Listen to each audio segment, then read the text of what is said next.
To move a resident from the bed to the wheelchair using a sit-to-stand, we just need the sit-to-stand and the sling that goes with the lift. So I've already gotten Annie up, washed my hands. I'm gonna pull the curtain for privacy. Okay, you ready to go? Okay, are you feeling okay? All right. With the slings, the tag should be out and away from the resident, and this particular sit-to-stand has a seatbelt that goes around it, and you can see the kind of cutouts for the arms. So I'm going to put that around her back and underneath her arms, and then we're going to get that seatbelt buckled.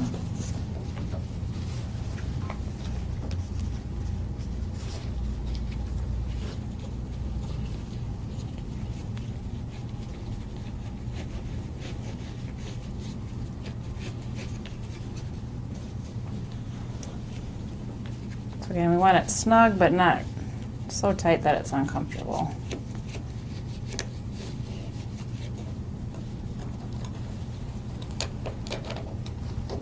Okay, does that feel all right? Mm-hmm. Okay, and then we want to make sure those are underneath her arms to help lift her up. And then we'll get the lift in. Okay, I'm going to have you pick your feet up. Okay, and then we're going to be really careful as we move this in so we don't hit her with the lift. Okay, sometimes you need to open the legs on the lift to get it around the bed. Okay, so there are 4 different colors here that are going to be further or closer away to her body. So you want to look at the care plan and see which you should use and which part on the machine we should use. You want to make sure that you use the same color and the same knob on both sides. So I have green in the middle on both sides. Okay, I'm gonna get your chair ready while you're sitting there. So we want to try not to move the resident too far and keep the chair facing the way they are so we don't have to spin them around to the lift. So make sure the foot pedals are off the wheelchair and that the brakes are on. Some sit-to-stands also have a buckle behind the knees. So if they do have that, you're going to want to fasten that before you have them stand up.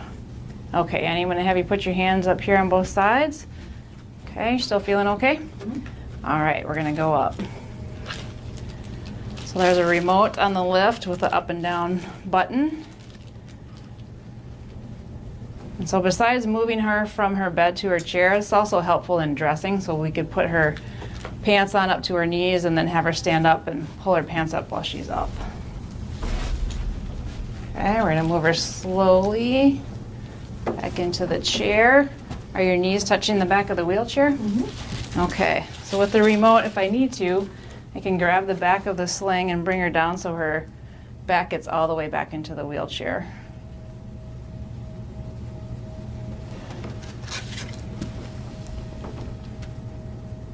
Okay, we're going to bring the lift down until there's no more tension here. Are you sitting okay? Mm-hmm. Okay, and we're going to unbuckle. And then if there were a bottom, we'd make sure that we unbuckle that before we move the lift away. I'm going to have you pick your feet up. We're going to go slowly. Okay. Make sure we don't roll on our feet. And to open and close the legs, we pull this lever back towards us. Either way. Okay, I'm going to get your sling off. Okay, have you sit forward a little bit. And then it's always good to help them pull their shirt down after they've been up in the lift because that usually sneaks up a little bit. Okay, let's get your brakes off your wheelchair. Okay, anything else I can do for you? Thank you. Okay, I'm going to make up your bed and give you your call light. Make sure this is locked and wash my hands.